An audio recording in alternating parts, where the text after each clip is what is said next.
Parce qu'avant les caméras, il y avait des bobines avec un film, et ça tournait. Ça tournait pour filmer, et pour printer, pour éditer la pellicule. Voilà, ce que tu voyais sur l'écran, c'était une pellicule qui tournait comme ça, dans une bobine. Et du coup, on disait ça tourne, ça tourne. Aujourd'hui, c'est des toutes petites cartes, des disques, donc ça tourne plus, mais on dit encore ça tourne. Voilà, voilà l'expression.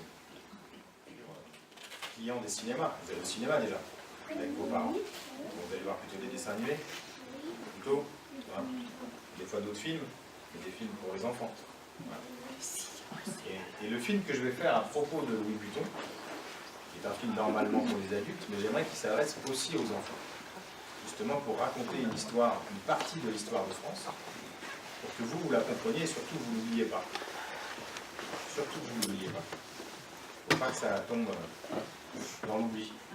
Donc quand vous verrez ce film, déjà vous l'aurez sûrement, moi je l'aurais peut-être pas étudié encore à l'école, mais ça vous apprendra des choses aussi, c'est bien. C'est super, je suis très content. Mais vous savez déjà des choses sur la Première Guerre. Tout à l'heure on est passé à... On a avancé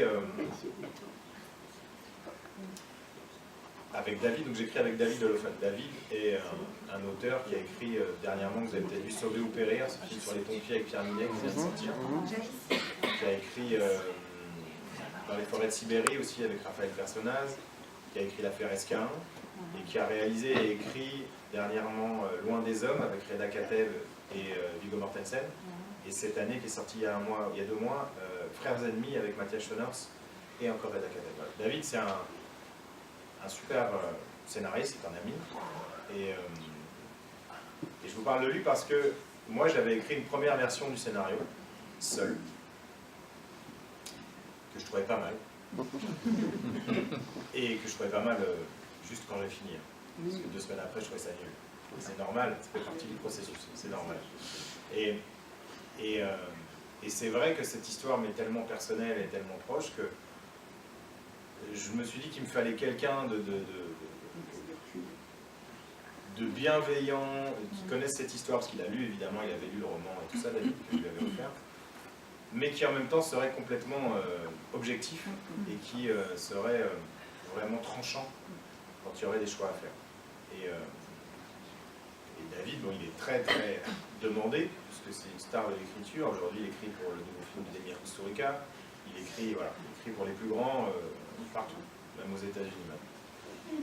Et je lui dis, David, j'ai besoin de toi, il faut vraiment qu'on travaille ensemble. Et il a eu un vrai coup de cœur pour l'histoire. Il m'a dit, t'as raison, parce que il faut réussir à raconter cette histoire. En plus, tu veux la raconter aujourd'hui. Tu veux pas qu'elle soit racontée en film en noir et blanc, comme tu le dis. Donc il ne faut vraiment pas se tromper sur la narration et sur le message sera celui que tu veux faire passer, mais surtout sur la narration. Donc il faut s'inspirer du roman sans en faire une adaptation littérale. Surtout pas. C'est ce que je voulais. Et donc on s'est beaucoup creusé la tête tous les deux, là, depuis plusieurs mois, pour partir dans la bonne direction. Parce qu'on savait qu'il fallait, le plus important c'était de partir dans la bonne direction. Le plus important c'était de ne pas se tromper sur le plan, le traitement, la structure, notre puzzle comme on l'appelle, et de se dire que voilà, que toute la simulation et le rythme du film et les conflits, les résolutions de conflits, les déchirements, les attentions, les affections, les sentiments, les oppositions devaient vraiment être quelque chose de très fin et de très subtil. Voilà.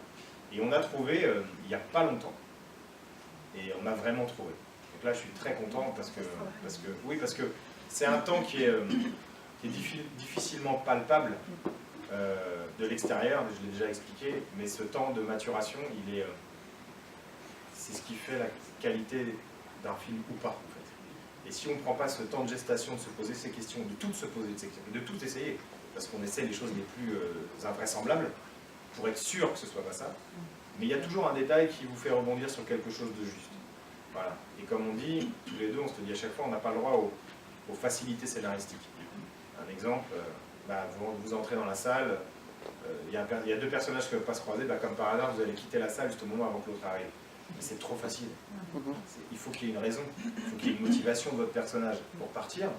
Vous avez reçu une lettre, un coup de fil, un malaise, un problème, et une motivation pour celui qui arrive. Et que ça explique pourquoi. Créer la situation. Toujours créer la situation. ne soit jamais gratuit. Donc c'est à ça qu'on s'est attelé. Donc c'est du travail d'orfèvre pour que justement tous ces liens fonctionnent et n'apparaissent pas de façon gratuite. Voilà. Donc voilà. Donc à partir d'aujourd'hui, le traitement est fait, la structure est faite, le puzzle est fait. J'ai tout mon diamant brut.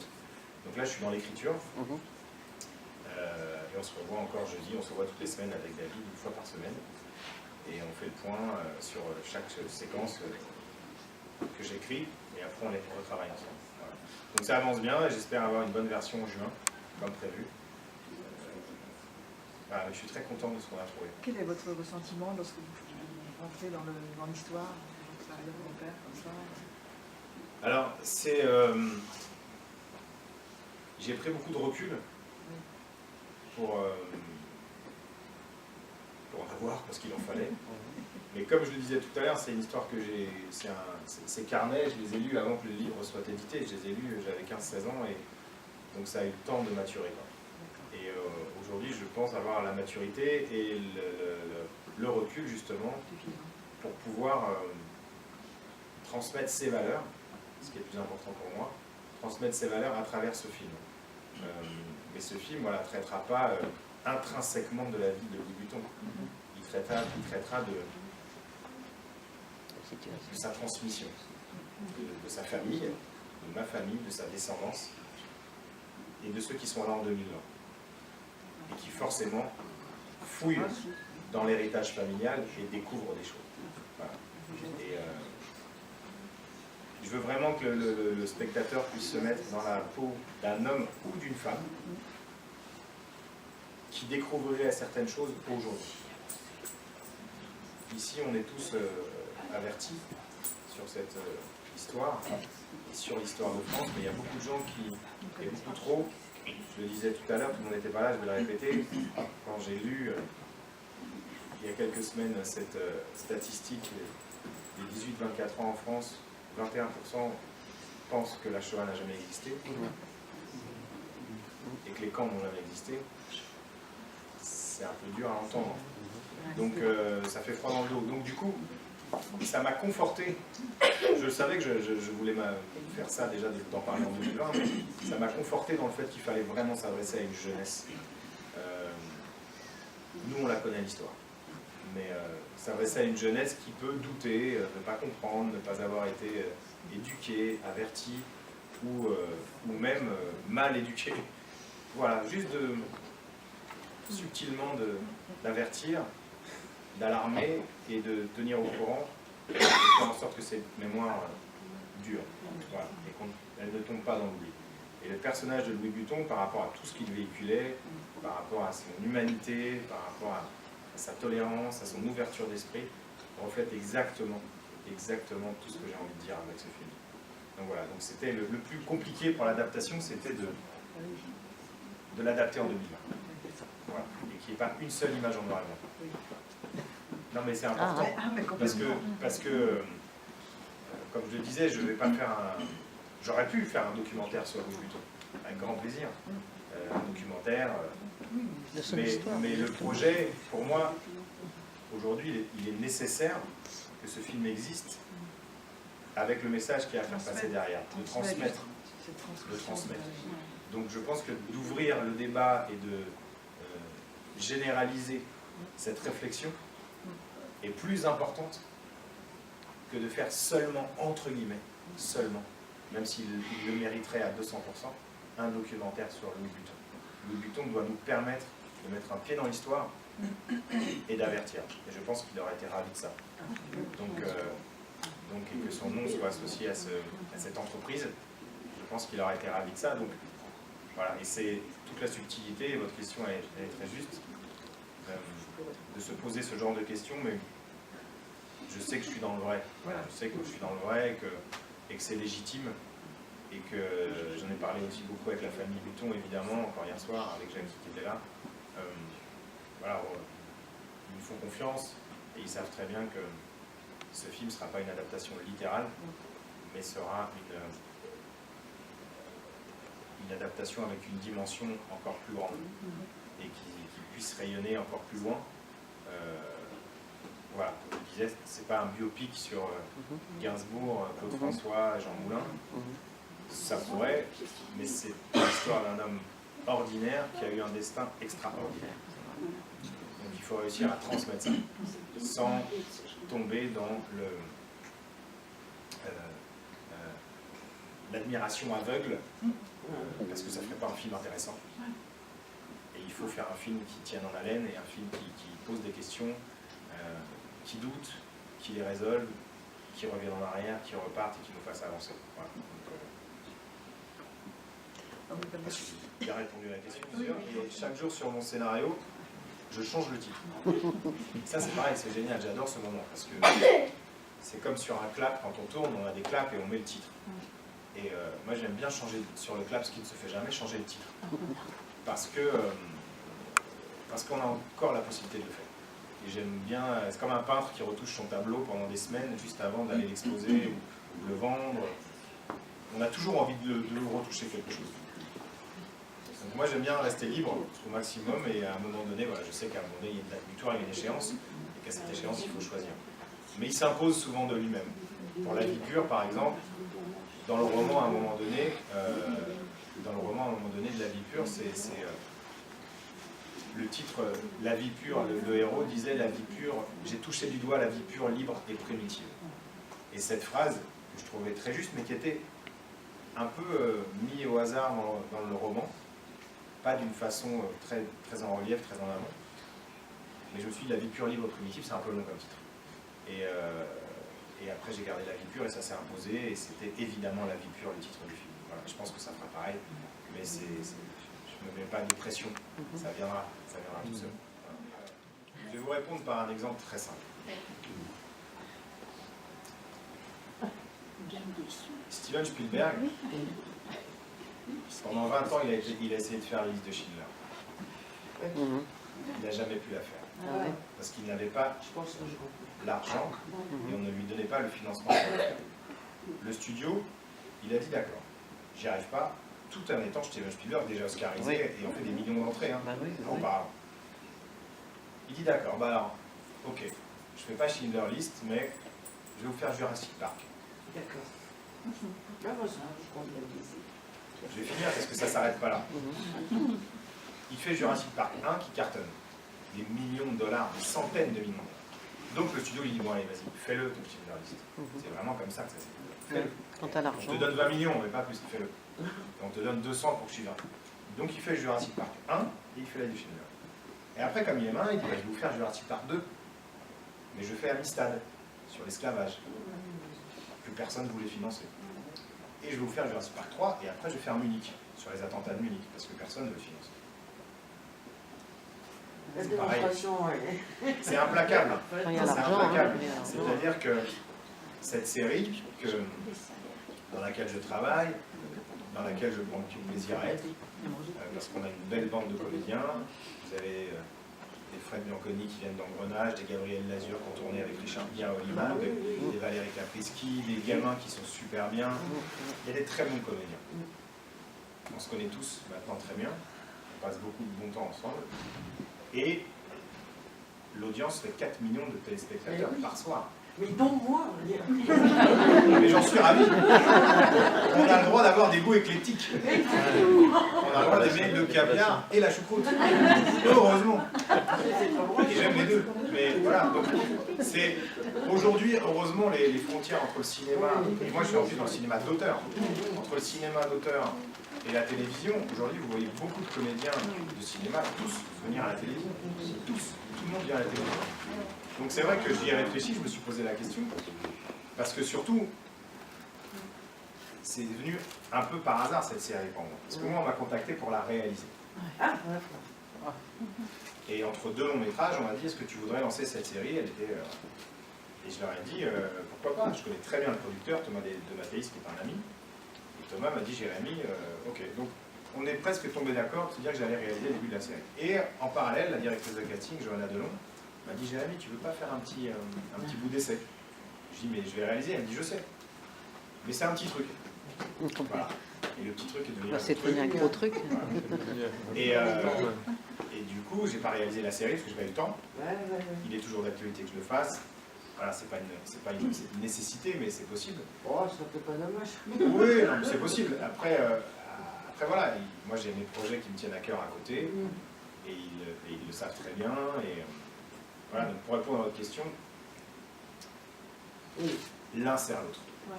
L'un sert l'autre, et je prends du plaisir à faire l'acteur, comme je dis, même si c'est beaucoup plus simple pour moi. Et c'est un peu les vacances, entre guillemets, de monter un film, l'écrire, le réaliser, le tourner, le sortir, le produire, le distribuer, qui est un travail beaucoup plus conséquent, parce qu'on touche à plusieurs corps de métier, et c'est une entreprise. Donc voilà, donc moi je me sens bien. Non, mais elle est très juste, votre question, elle est très bien, hein, et je ne la prends pas mal du tout, au contraire, et je comprends qu'on puisse se la poser, mais pour moi c'est logique, quoi. Voilà, c'est logique, et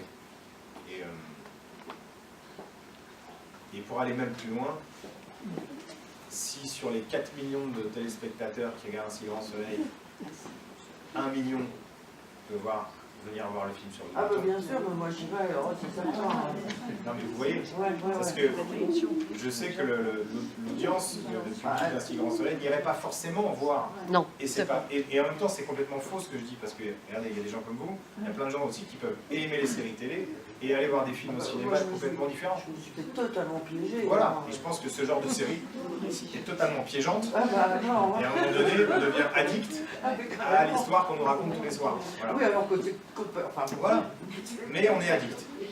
Et on a le droit de se détendre, avoir envie de se divertir, et en même temps ça traite aussi de sujets de société. Ah bah oui, moi j'aime bien le boulot des scénaristes, parce que Raison Allard, de rebondir. Un machin qui a tué Bidule en rapport à sa vie 15 jours, après on a complètement oublié, on passe à autre chose. Enfin, moi ça me fait beaucoup marrer, mais peut-être justement plus d'un point de vue des scénaristes. Je sais pas comment les acteurs peuvent les trouver tout le temps. Un coup ils sont bons, un coup ils sont méchants. Ouais, bah, quelquefois ça va vite, mais c'est une gymnastique. C'est une gymnastique. Enfin bon, métier d'autres pour ça. Je vois d'ailleurs qu'ils font. Non, mais ce matin j'étais avec Franck Roy, avec Monsieur Albert, et je lui disais, tiens, emmène-moi parce que j'aimerais revoir la maison. Voilà. Donc du coup j'ai refait un petit tour, je suis passé devant la maison de Ocre. De Buton, de la famille,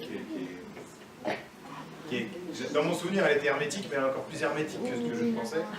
Donc après, pour le cinéma, j'ai vu d'autres petites jolies maisons, des petites jolies maisons en pierre. Voilà. Comme j'ai envie de tourner à Esnay, je tourne à Esnay, il faut que je trouve une maison qui raconte ce que je veux raconter en 2020, puisqu'il y a un personnage important du film qui vivra ici.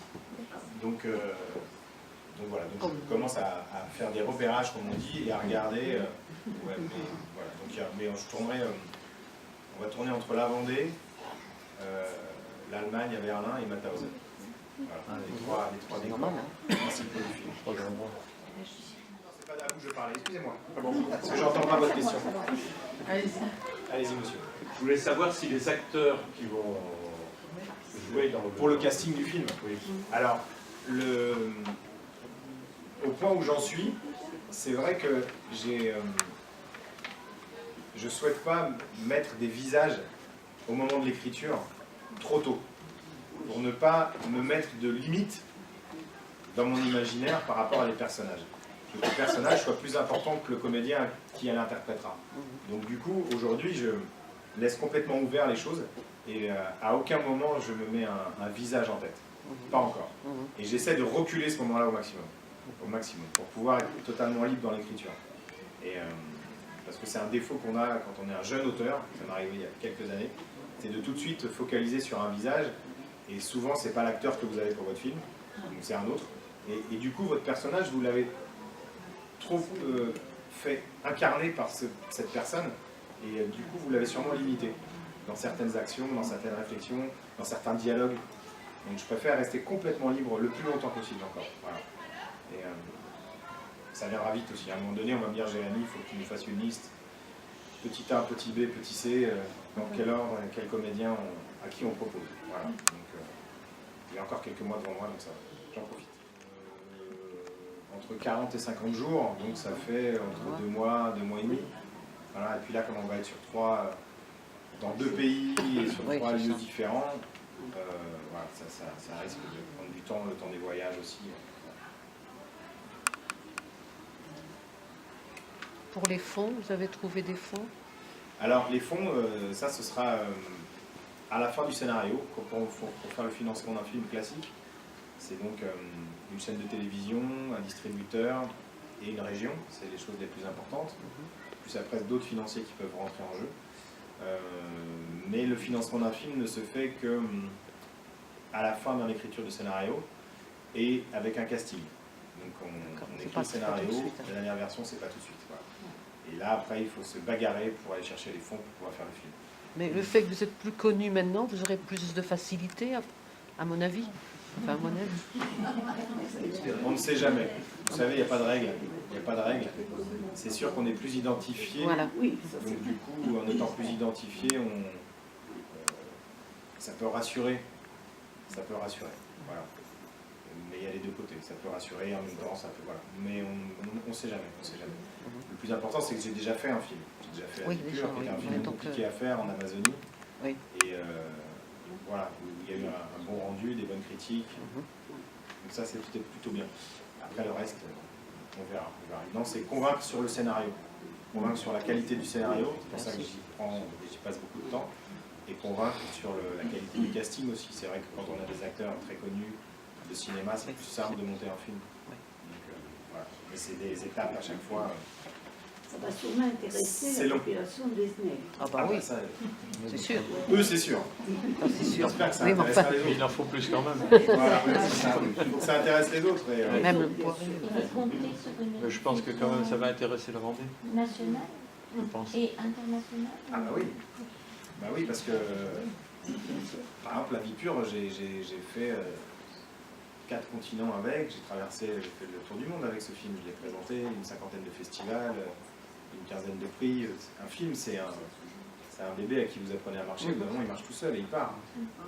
J'ai reçu des mails d'Australie où on me dit monsieur, j'ai vu votre film, ça m'a beaucoup plu. Une personne que j'ai jamais vue, je ne suis pas allé en Australie pour ce film, je suis allé pour autre chose, mais pas pour présenter le film là-bas, il est sorti là-bas et tout ça. Donc, après, un film a sa vie, il a sa vie propre, et on n'est plus là pour être à côté.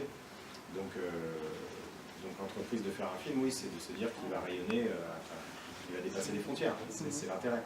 Surtout sur des sujets qui sont forts et qui peuvent toucher tout le monde, dans toutes les langues. Donc ça c'est important. 5h et 7h30.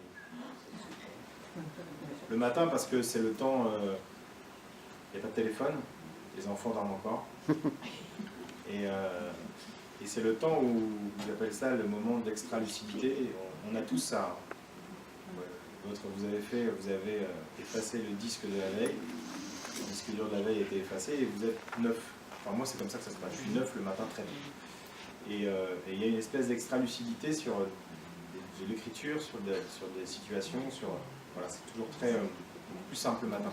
Dès que la journée a commencé, je me sens un peu embrumé avec plein d'informations, des coups de fil, des choses auxquelles on pense. On n'a pas envie d'y penser, mais on y pense quand même. Alors que le matin, il y a cette petite zone de sas, de protection qui est là, qui nous permet de pouvoir le faire bien. Du coup, c'est plutôt le matin. Et quelquefois, j'écris le matin, je l'ai fait cet été, pas cet été, je l'ai fait l'année dernière, 2 mois. J'écrivais le matin très tôt, et après, j'avais tourné la série. Et je me faisais des journées sympas. Mais le plus dur, c'était d'arrêter d'écrire. Je mettais mon réveil à 7h30 et j'étais en plein dans une séquence, et j'avais aucune envie de m'arrêter d'écrire. Bah oui, bien sûr. Aucune envie. Mais il fallait que j'aille bosser. Donc, du coup, je laissais mon ordinateur et je partais. Des fois, je fais les deux. Ça m'arrive. J'ai contacté mon compositeur, qui sera le même que La Vie pure, Nathaniel Méchali, qui est violoncelliste en plus de formation. Et le violon et le violoncelle seront très importants dans le film. Et du coup, on échange déjà maintenant sur certaines choses, sur certaines séquences. Et voilà, j'ai pas envie non plus de trop lui en dire. Et du coup, ça me permet d'envisager le tournage autrement. En sachant qu'il y aura des nappes de musique qui seront importantes pendant certaines séquences. Du coup, je vais les tourner différemment. Alors que La Vie pure, j'ai vraiment tourné le film. Et la musique est venue le soutenir, lui lui donner une dimension supplémentaire. Très important dans la vie. Ah, elle est très importante. Et j'aime beaucoup la musique, et la grande musique, et comme on dit, la musique d'orchestre. C'est-à-dire que la vie pure, Nathaniel a fait un boulot extraordinaire. Tout a été enregistré à Prague par le Philharmonique de Prague. C'est sublime. Quand vous voyez la dernière séquence du film, voilà, la musique est vraiment divine. Et je le remercie encore parce qu'il a fait un boulot incroyable et on n'aurait pas dû le faire comme ça. Et grâce à lui, on a pu bénéficier de cet orchestre extraordinaire de Prague.